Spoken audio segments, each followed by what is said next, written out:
Well, in the past, the board has granted a period of time to correct the issue.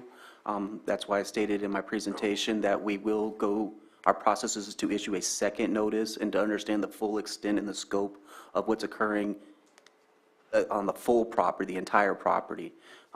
We do have every confidence that Mr. Humphrey will be a good citizen and look to abate those issues, but right now there are still some concerns in the backyard area.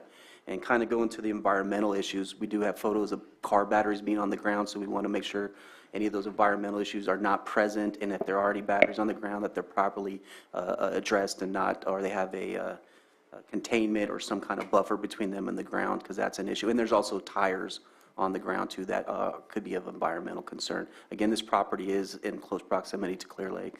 Did you want to readdress your motion? I have a question on, typically, we get appeals upon assessment or appeals upon fines or things like that. Here we're in the early stages. What would be your natural timeline that you would have if this was not appealed? So the correction period for the notices that we're discussing here today have expired, so our next process would be to issue a new notice of order, notice of nuisance in order to abate, which would give them another 30 days to correct the issues. But we need to also, hopefully, we can speak to Mr. Humphrey. He'll give us consent to inspect the full property. If not, then we have to go the inspection warrant route. I'm not prepared to issue that notice till we understand the full extent, because again, time is of the essence. We want to capture these things and make sure we have a bulletproof notice, so that way, if we do have to abate, everything's captured and it's done properly. All right, 1 second. I'm going to, Ms. Grant? Yeah, I just wanted to state I'm not sure about what action's being discussed about getting a warrant and going on further. There may be additional violations, but those aren't the subject of the hearing that's in front of your board today. And the board is making an order today that relates to just these. So I can tell you that historically your board normally allows a 30-day time frame unless your board finds that there are issues that require a more immediate response from the property owner. And simply, when you've denied the appeal, which this is essentially a request for a hearing on the issue of the abatement, and by denying it, you're confirming and affirming the notice of abatement, and you can defer enforcement of that order for a 30-day period or a period of your board's determination. To allow the property owner to take the appropriate action as to the property. But it would only go as to what's before your board today. And the new findings would be a new a whole notice new of violation? process, because due process is quite particular.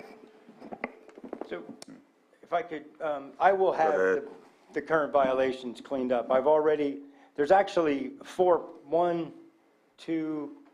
there's four properties involved here. 2 have already been cleaned up.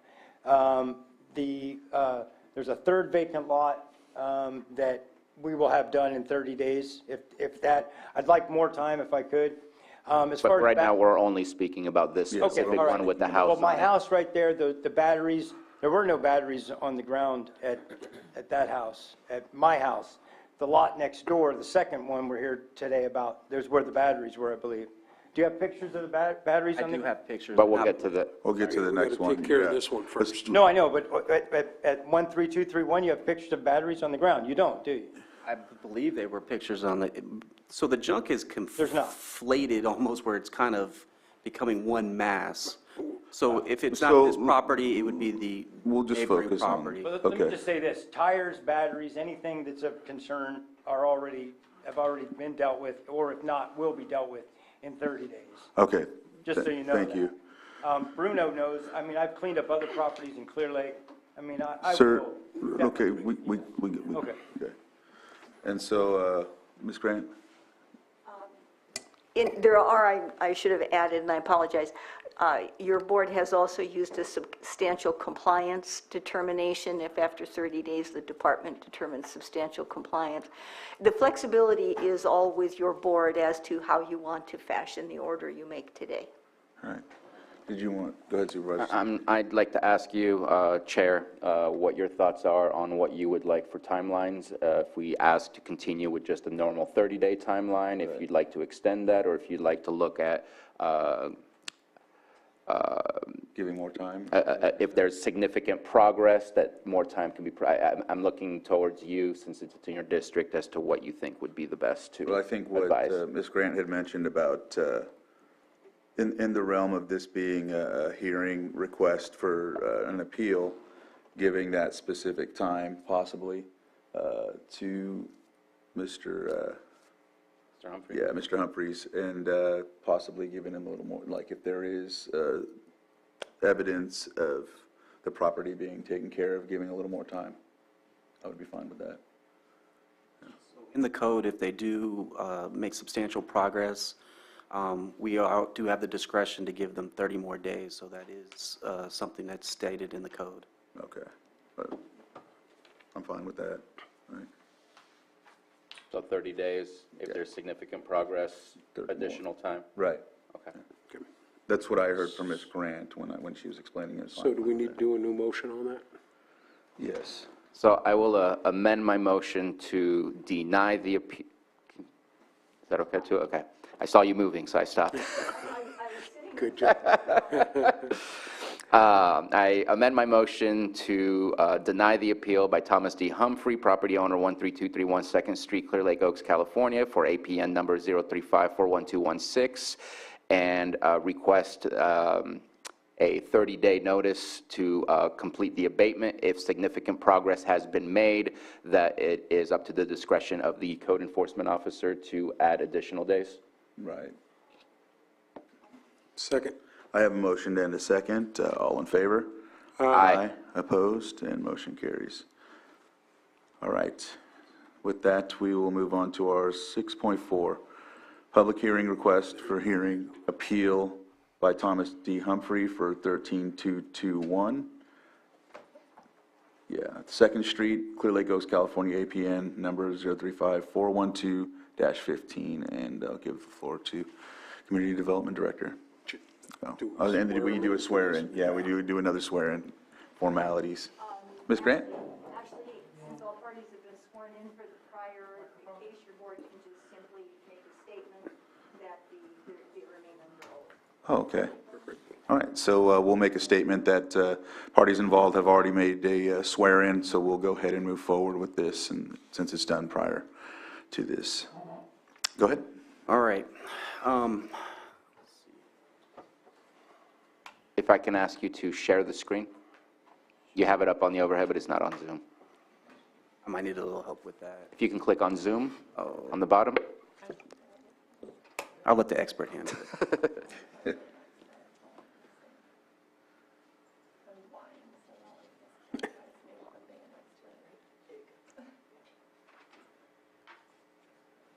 Perfect. Thank you.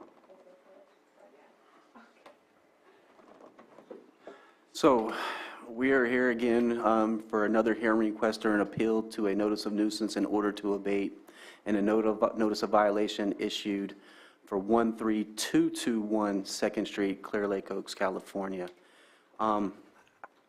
Not to be, I don't think we need to be redundant here, pursuant to Lake County Code, after the issue of a notice of nuisance in order to abate, a request for a hearing can be made.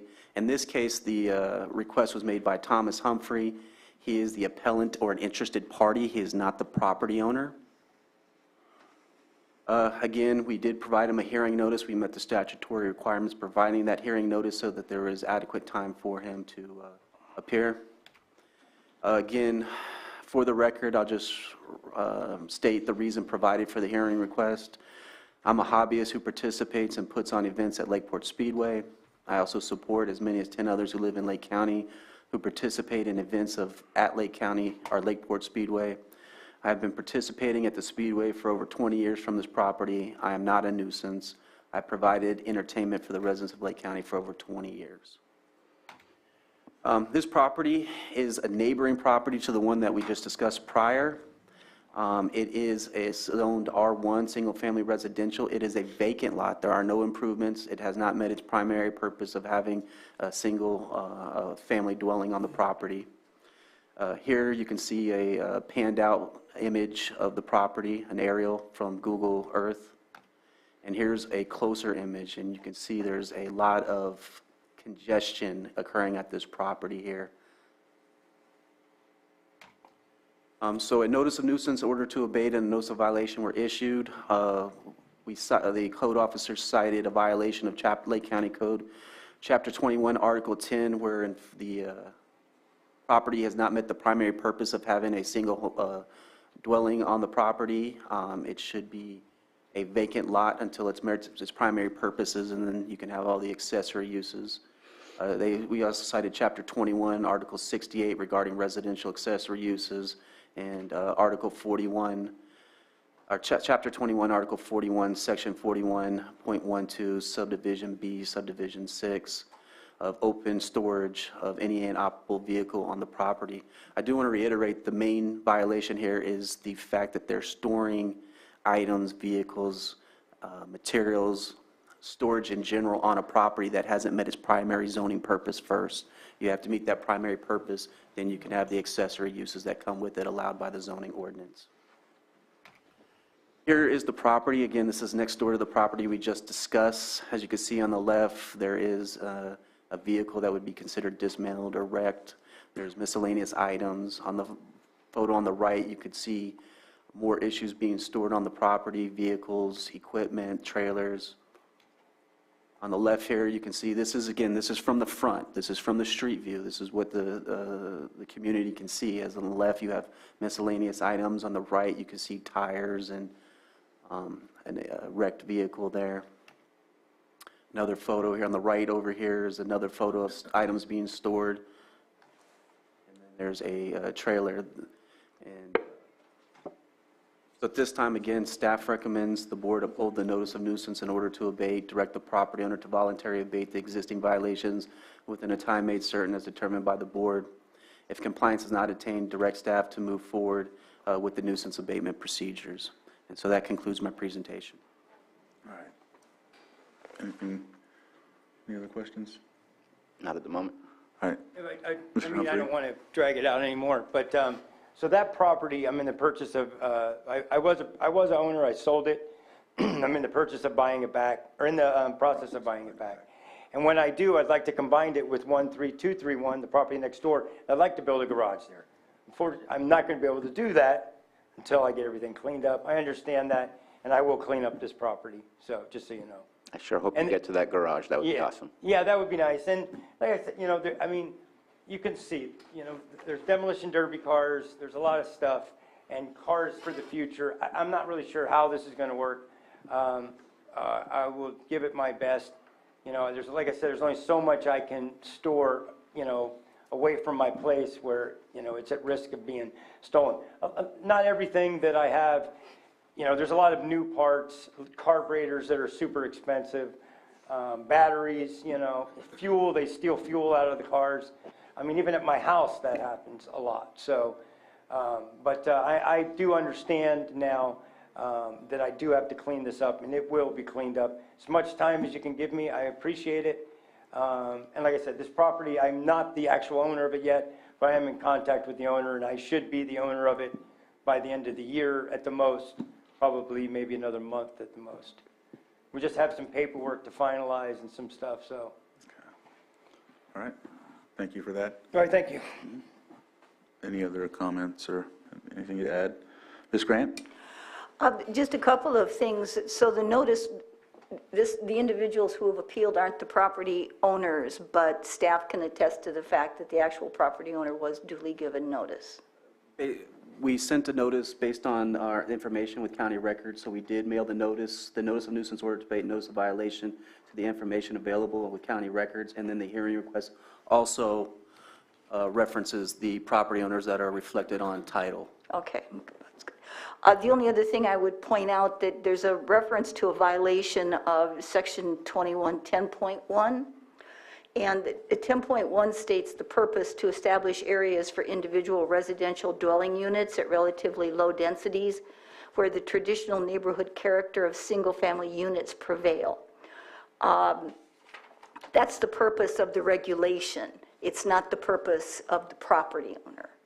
So I'm not real clear on how the property owner has violated an ordinance section that just speaks to the reason it exists. So your board may want to consider that one may not be applicable as you move forward to take action on the notice of nuisance in order to abate. Oh, the 2110, okay. So Supervisor Sabatier? am I then understanding that section 41.12B6 is basically the violation that you were stating that violates the fact that there's no primary use? Well, And so that would cover that by leaving that? so 10.1, that's usually the code that we cite as the primary purpose for the property, for individual residential dwellings on the property. So my understanding of the zoning ordinance is you have to meet that prong or that purpose first, then you get the storage, the accessory. And so if you haven't met that purpose, then you cannot have accessory or storage on the property. Storage is an accessory, subordinate, or secondary use. If there's a better way to cite these violations, obviously we'll get with county council and seek that guidance and make sure we get the proper, but, Okay. And what I just want to make sure is, you're stating that the issue is storage, storage by not, and 41.12 covers that, correct? well, again, 41.12 cannot happen until you have a dwelling on But it. that's the violation. 10.1 is kind of saying you're in violation for not having a house, which at that point is, Ms. Grant? The regulations in Article 10 speak for themselves, so it may seem picayune, but it actually isn't, because it's not quite the same as how they're stating it. So I would just suggest that Article 10 establishes the appropriate use of the property owner's actions establish the violations as to that appropriate use. You see what I mean? Yes. Yeah. Okay. And so I think we closed public input, and if there's any other comments from the board, or? no.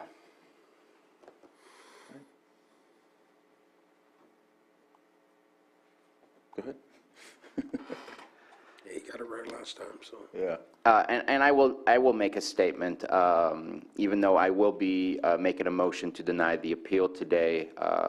I do want to say to Mr. Humphrey, I am making phone calls. I want Clear Lake to be able to possibly help you. If it's somewhere else that you get the help, that's awesome, but you and I need to communicate outside of this, so I can try to make sure and help you out with continuing what you do in a better location where it's appropriate, so.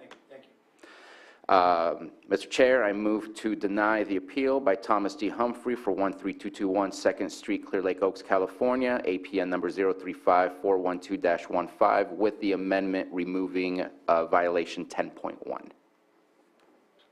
Second. And continue with a 30-day notice with the discretion of the code enforcement officers to continue if there's significant progress to a later date. Second. I have a motion and a second. All in favor? Aye. Aye. Opposed, and motion carries. Thank you very much for the presentation. We'll go ahead and entertain a break briefly and come back after this. Let's say at 10:15. All right.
Okay, welcome back.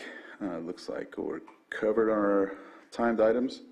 We'll move forward on to our 7.3.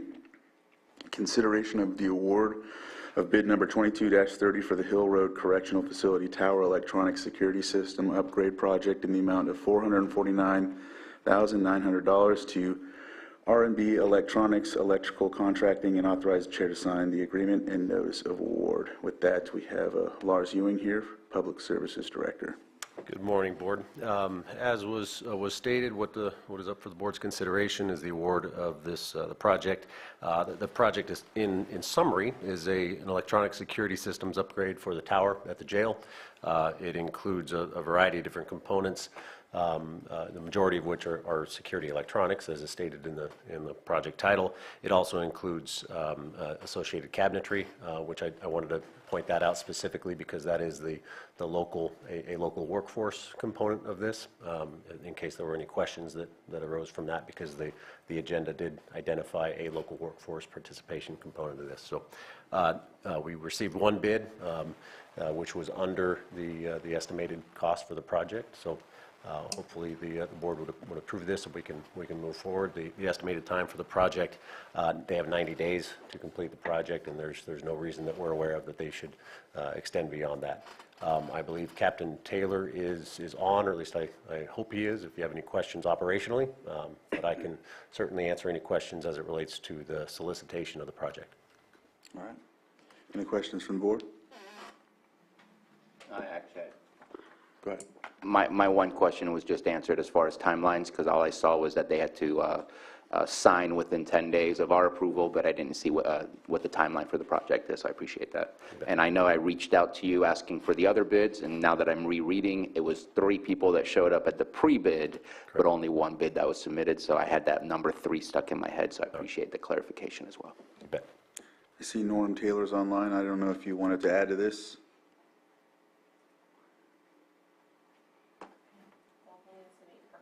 Oh, okay. Okay. Well, I asked him to attend simply if you had any questions. I don't think he had anything of his own to add, but okay. I'll open it up to the public just in case. In the meantime, is there anybody from the public like to speak on this item? I don't see anyone, or in the Zoom. We'll bring it back to the board for action. Mr. Chair, I move to award the contract for Hill Road Correctional Facility Tower Electronic Security Systems Upgrade Project in the amount of $449,900 to R&B Electronics Electrical Contracting, and authorize the chair to sign the agreement and notice of award. Second. I have a motion and a second. All in favor? Aye. Aye. Opposed? Motion carries. Thank you. Lars. All right. That covers everything on the non-timed items except for the weekly calendars. With that, is there a volunteer to go first? Yeah. Oh, We'll go with Supervisor Simon, then Supervisor Salati after. looks like we're going to finish early today, so I've already set up something with Matthew afterwards to talk about the RA a little bit. Also have LAFCO tomorrow, and then after LAFCO, 1 p.m., I have the AVA Authority meeting. Thursday, I will be in South County. Friday, I have the CAO at 9 a.m. We'll get back on track with that. I just set up a meeting with the gentleman at 11 a.m. who was here for public comment, so I have that set up.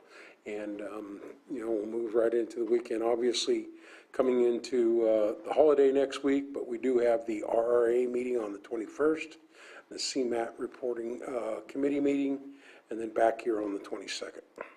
All right. Supervisor Sabatier. Looks like I got a LAFCO meeting on tomorrow with Supervisor Simon, as well as the AVA. We'll be hanging out tomorrow.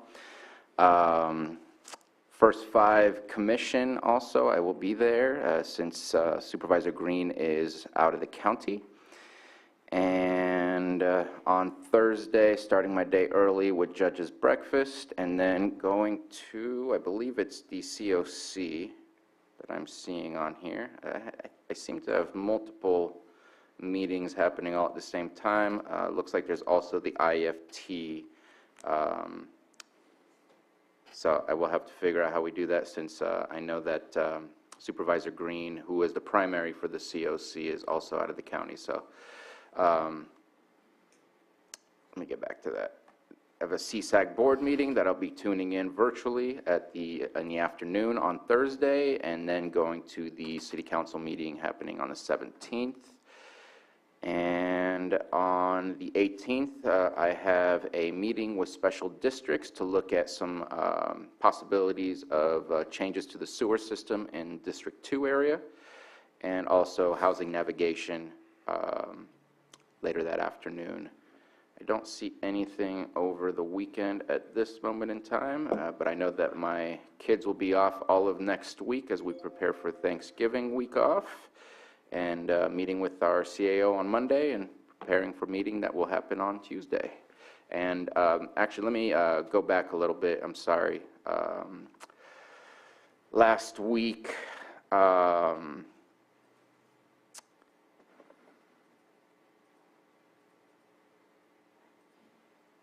not much to update on. I know we had a Clean Water Act meeting that I was able to get into while I was still driving and in transit. I know that there's some greater efforts in cleaning, making sure that our stormwater that goes into our lake is as clean as possible. That's the basic work behind the Clean Water Act program. We did talk about a little bit something that's been spoken about in the Solid Waste Task Force that also has to deal with this, which is how to deal with the illegal dumps and the hazardous materials that sometimes we find in illegal dumps. So that conversation kind of crossed over into the Clean Water Act program. And I know that there is some work being done on bringing back to the board something about illegal dumping, and we'll see what that ordinance or what that policy looks like as it gets put together.